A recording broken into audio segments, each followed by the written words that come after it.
नहमदुहु व नुसल्ली अला रसूलिहिल करीम अम्मा बाद अऊज़ु बिल्लाहि मिनश शैतानिर रजीम बिस्मिल्लाहिर रहमानिर रहीम। एक दोस्त ने ये मसला पूछा है कि जनाब अल्लामा नासिरुद्दीन अलबानी के बारे में हमें कुछ रहनुमाई फरमाएं। इस सिलसिले में मेरा मौक़िफ़ बड़ा ही वाज़ेह है और मैं समझता हूँ कि तकरीबन अहले सुन्नत वल जमात का यही मौक़िफ़ होगा, लेकिन अंदाज़ शायद वो ना हो जो मैं अर्ज़ करने जा रहा हूँ। अल्लामा नासिरुद्दीन अलबानी एक आलिम है जिनके इल्म में, जिनके अमल में किसी किस्म का कोई शक शुबा या दो राय हो नहीं सकती। शाम के रहने वाले थे, हिजरत करके सऊदीया तशरीफ़ ले आए, कुछ अर्सा यहाँ भी रहे, फिर सऊदीया के मुफ्ती अब्दुल्ला बिन बाज़ के मुदाखलत की वजह से दोबारा उनको सऊदीया छोड़ना पड़ा। आखिरी अय्याम में दोबारा वो मिस्र में चले गए और वहीं पे फिर उनका इंतकाल हुआ। अल्लामा नासिरुद्दीन अलबानी की जो स्पेशलिटी है वो रिजाल पर है, और रिजाल का इल्म इस दौर में एक उलझा हुआ इल्म है। इस इल्म की वजह से बहुत सारे मसाइल इस वजह से पैदा हुए कि इस इल्म को हकीकत में समझा ही नहीं गया। देखिए, पहली बात ये ज़हन में रख लें कि हदीस नबविया या हदीस रसूल बुनियादी तौर पर ये अख़्ज़ सुन्नत या तायीन सुन्नत का ज़रिया है। कोई चीज़ हुज़ूर अलैहिस्सलाम की सुन्नत है या नहीं है, इसका बुनियादी सोर्स हदीस है। और हदीस मुबारका की कोई एक दो तीन किताबें नहीं, हज़ारों की तादाद में है। फिर हदीस की किताबों का मनहज ये होता है कि हर मुहद्दिस अपनी सनद बयान कर रहा होता है कि मुझे किसने, उसको किसने, उसको किसने, और उसको रसूलुल्लाह सल्लल्लाहु अलैहि वसल्लम ने ये बात यूं बयान की और वो बात आगे नकल कर दी जाती है। तमाम मुहद्दिसीन का यही तरीका है। और तदवीन हदीस का ज़माना तकरीबन 450 के करीब है। सबसे पहली हदीस की तदवीन की किताब वो तकरीबन 100 हिजरी में इसकी तदवीन का आगाज़ होता है।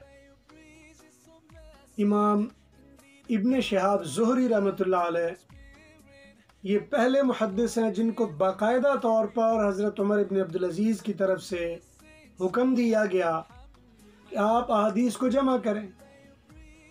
इसी तरह और भी दो चार उस ज़माने के मुहद्दिसीन हैं जो 100 हिजरी उस ज़माने में हदीस की तरफ उनको मुतवज्जे किया गया। यही ज़माना है जब इमाम मामर इब्न राशिद यमन के मुहद्दिस व हदीस को जमा कर रहे थे, और यही वो ज़माना है कि कूफा में इमाम आज़म अबू हनीफ़ा रहमहुल्लाह हदीस की तदरीस में और तदवीन में लगे हुए थे। ये इब्तिदा है।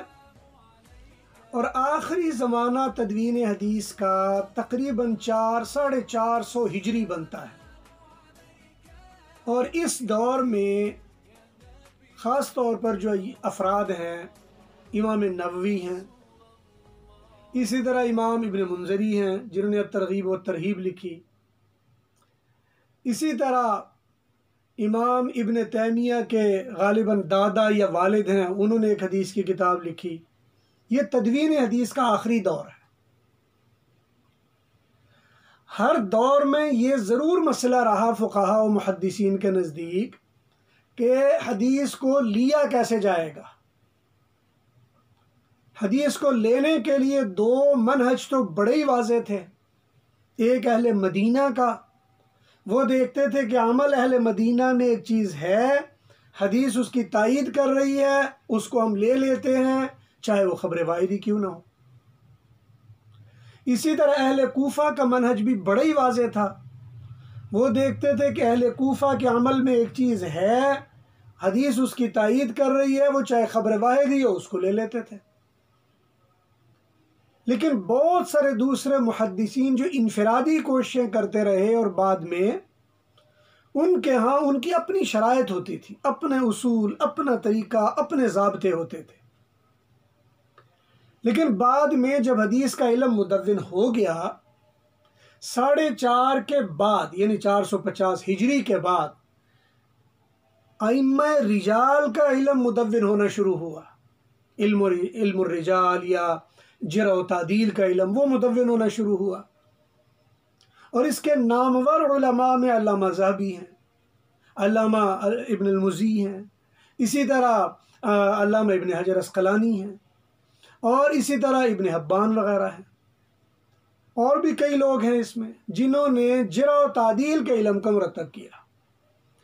जरह व तादील के इल्म में उसूल ये होता है कि आप एक हदीस लेते हो, उसकी एक सनद है, सनद के अफराद, उन पर आप हुक्म लगा रहे हो। मिसाल के तौर पर 2 अफराद इन्नमल आमालु बिन्नियात वाली हदीस सैयदना उमर रज़ी अल्लाह तआला अन्हु से नकल करते हैं। उन 2 अफराद की हैसियत क्या है, वो सिका हैं या सिका नहीं हैं, ये तायीन करने के लिए जरह व तादील का इल्म है।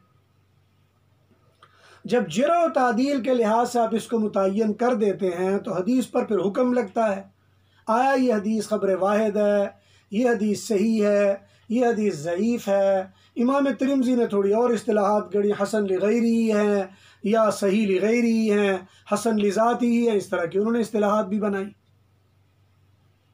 और बाज़ मुहद्दिसीन ने और तरह की इस्तिलाहात भी बनाई कि ये हदीस मामूल बिहा है, ये मामूल बिहा नहीं है, या इसमें एक नासिख़ व मनसूख़ का भी बहुत बड़ा फंक्शन और बहुत बड़ा एक सिलसिला आया। लेकिन एक बात ज़हन में रहे कि जो मुहद्दिसीन जरह व तादील हैं, इनकी नज़र में हदीस के नासिख़ व मनसूख़ का पहलू कहीं नज़र नहीं आता।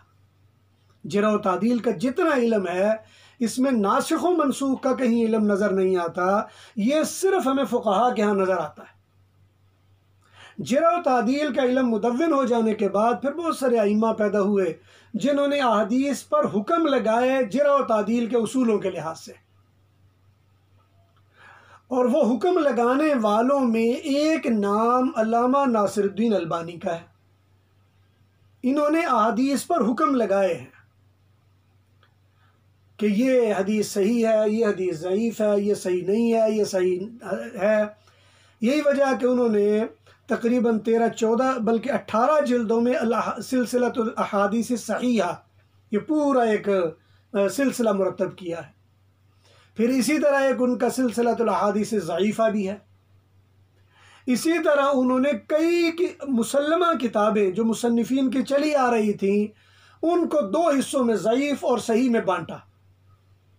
मसलन उन्होंने अबू दाऊद के सही और ज़ईफ़ अलग अलग कर दिए, यानी अबू दाऊद ज़ईफ़ अबू दाऊद और सही अबू दाऊद, तिरमिज़ी को सही और ज़ईफ़, इब्न माजा के सही और ज़ईफ़। इसी तरह और कई किताबें हैं जो इन्होंने सही और ज़ईफ़ के लिहाज से उनको तकसीम किया। ये तो अल्लामा नासिरुद्दीन अलबानी का थोड़ा सा तारुफ था, लेकिन इसका फ़ायदा है या नुकसान है? अहादीस की सेहत और ज़ैफ़ के लिहाज से, कबूल और अदम कबूल के लिहाज से एक फ़क़ीह के लिए तो फ़ायदा है, लेकिन एक मुहद्दिस के लिए या मुहद्दिस के बाद आम लोगों के लिए उसमें फ़ायदा नहीं है, बल्कि उसमें उल्टा नुकसान हो जाता है। और उसको नुकसान का नतीजा ये है कि फ़िरक़ावारियत बढ़ती है, उसका नुकसान ये है कि गिरोहबंदी बनती है, उसका नुकसान ये है कि मुसल्लमा मसाइल मुतनाज़ा बन जाते हैं। मैं सिर्फ 1-2 मिसालें समझाने के लिए अर्ज़ कर देता हूँ कि हज़रत उमर रज़ी अल्लाह ताला ने उम्मत को 20 तरावी पर जमा कर दिया। अल्लामा नासिरुद्दीन अलबानी कहते हैं ये सही हदीस है, इसीलिए वो 20 ही पढ़ते हैं और 20 ही का हुक्म देते हैं। जबकि इसके मुकाबले में बहुत सारे दूसरे लोग हैं जो इन हदीस पर जरह व तादील करके कहते हैं ये हदीस सही नहीं है, ये हदीस ज़ईफ़ है। लिहाजा जब ये हदीस ज़ईफ़ है तो अमल करना भी जायज़ नहीं है। जब अमल करना जायज़ नहीं है तो लिहाजा अमल के लिए जो अमल जारी है उसको मना करना चाहिए। लिहाजा एक आपको इसी ज़माने में ऐसा गिरोह नज़र आएगा जो कहते तरावी नाम की नमाज ही नहीं थी, तरावी पढ़नी नहीं चाहिए, तरावी का कोई ताल्लुक़ ही नहीं है किसी किस्म का। इसी तरह और बहुत सारे मसाइल हैं जो खड़े हुए और इस दौर में खड़े हुए जो पहले कहीं नज़र नहीं आते।